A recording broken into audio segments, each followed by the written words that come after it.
मैं doctor Deepak Singh, allied science specialist, medical science centre से। आज हम एक टॉपिक डील कर रहे हैं आई का। आईलिड का डिजीज है ये, जिसको हम लोग स्टाई बोलते हैं। स्टाई या फिर इसको गुहेरी भी बोला जाता है, या इसको बेलोनी भी बोला जाता है। बेलोनी, गुहेरी, या फिर जो इंग्लिश वर्ड है इसका, इसको बोलते हैं हम लोग स्टाई कहते हैं। तो बेलोनी बेलोनी बहुत लोग ऐसे देहात में बोलते रहते हैं कि हो गया आईलिड पे। तो आईलिड के बारे में जानते होंगे कि जैसे ये मेरा आई बॉल होता है, तो आई बॉल यहाँ पे कॉर्निया है ये, और यहाँ पर कंजंक्टिवा होती है, यहाँ पे भी कंजंक्टिवा होती है। तो यहाँ पर जो आईलिड होती है वह आईलिड, ये आईलिड है, यहाँ पे हेयर होता है यहाँ पे, और ये कंजंक्टिवा से जुड़ा होता है। और लोअर आईलिड भी होती है यहाँ पे, लोअर आईलिड, दो आईलिड होता है, अपर आईलिड है, लोअर आईलिड। तो यहाँ पर हेयर होते हैं। अब इसके अंदर क्या होती है ना कि अंदर में सीबेशियस ग्लैंड होते हैं।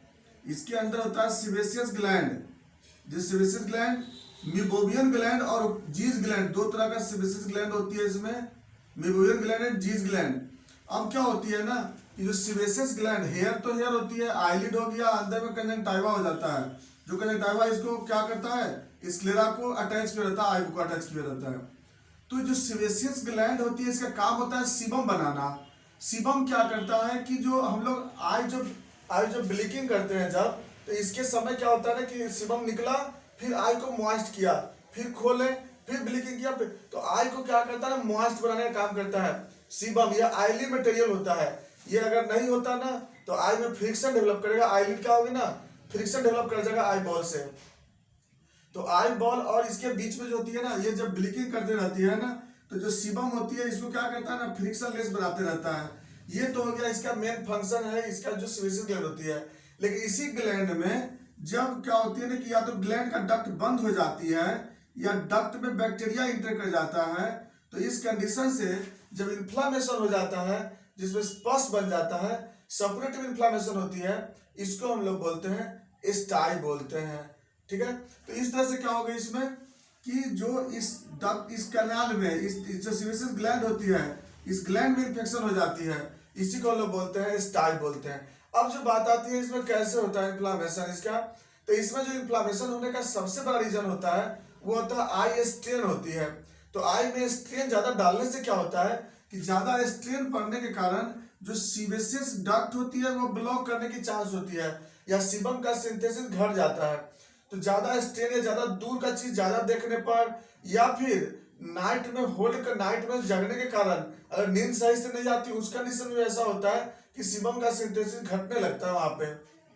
या फिर तो अगला जो कंडीशन होती है कि जैसे कभी एक्सपायर कोई केमिकल है अगर वो यूज कर लिए, या फिर काजल वगैरह जो लगाते हैं ना काजल, उसके केस में कभी कभी ब्लॉक करने की चांसेस होती है।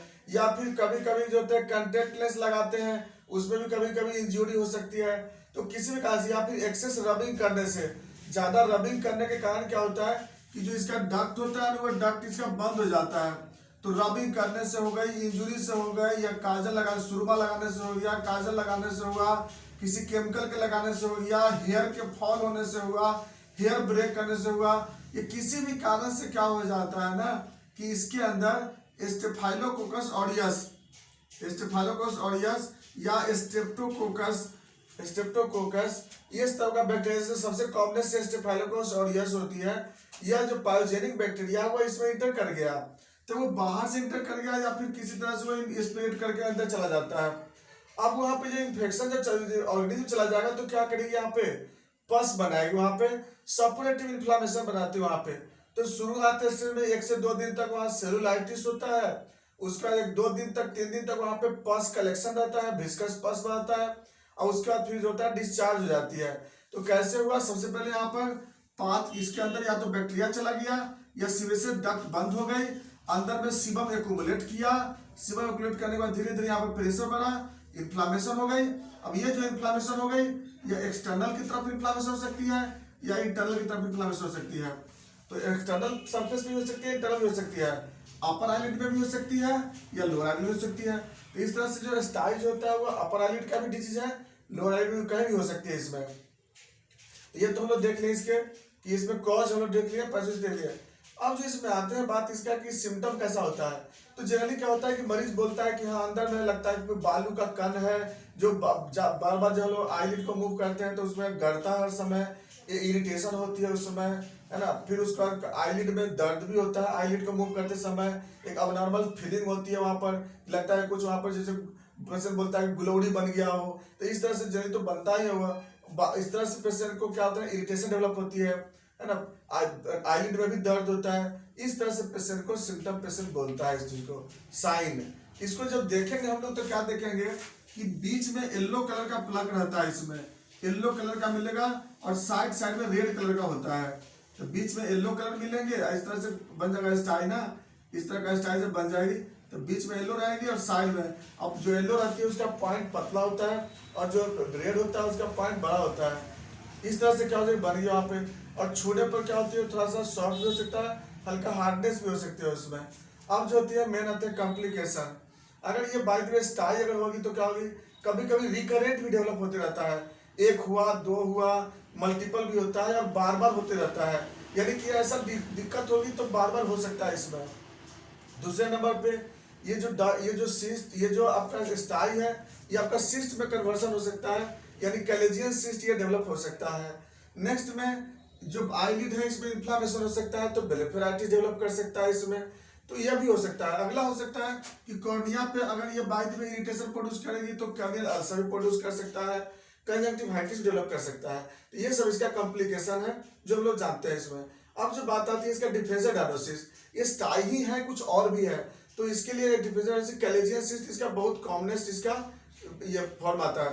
दूसरा जो आता है सिरिंगोमा, कभी कभी होता है कि यहाँ पर जो होता है जो सिरिंगोमा एक छोटा सा नोडुलर जैसा डेवलप हो जाती है, जो कि स्वेट ग्लैंड के ऑब्स्ट्रक्शन से, उसके डक्ट के ऑब्स्ट्रक्शन से डेवलप हो जाती है वहाँ पे, ऐसा हो सकता है। दूसरा हो सकता है एक सीवेसियस सिस्ट के जैसा डेवलप हो सकता है वहाँ पे, एक्ने डेवलप हो सकता है वहाँ पे। इसका जो एक दो कारण जो आता है ना, जैसे कि मान डेंड्रफ वगैरह भी इसका एक कारण बन जाता है कि डेंड्रफ आके तो डिपोजिट कर जाता है उसमें, ऐसा हो सकता है। या सोरियासिस होता है, ये सभी एक कारण भी डेवलप हो सकती है वहाँ पे। चलिए इसके बाद आता है इन्वेस्टिगेशन। इसको हम लोग कुछ नहीं डायरेक्ट देख सकते हैं, डायरेक्ट एग्जामिनेशन करके देख सकते हैं, इसमें कोई भी इन्वेस्टिगेशन की जरूरत नहीं पड़ती है। नेक्स्ट आते हैं मैनेजमेंट। मैनेजमेंट के लिए क्या करते हैं इसमें हम लोग कि जो छोटा सा पहले क्या करते हैं कि कॉटन लेकर के वार्म वाटर में इसको बार बार इसको पोंछते हैं, और इससे क्या होता है कि ये इसका पस मुलायम होती है और वह फिर डिस्चार्ज हो जाती है। तो एक तो हम लोग वह देख लेते हैं। उसका क्या करते हैं, कॉटन को पतला सा पॉइंट बना करके और उससे हम लोग क्या करते हैं, प्री करके निकाल लेते हैं। निडल पंक्चर नहीं करते हैं, अपने आप से पस डिस्चार्ज हो जाती है।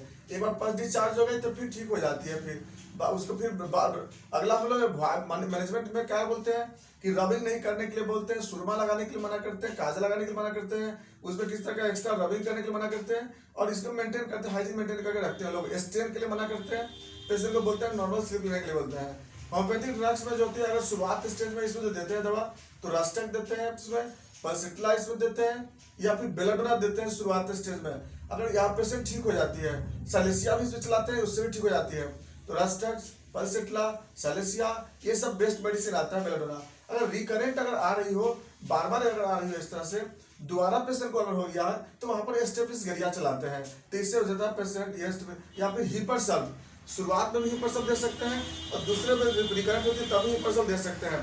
इससे जो होती है मरीज ठीक हो जाती है। उसमें जो भी पावर देते हैं डायलूशन में चलाते हैं, सुबह शाम पेशेंट ठीक हो जाती है। बाकी बातें हम लोग नेक्स्ट वीडियो में चलते हैं। थैंक्स।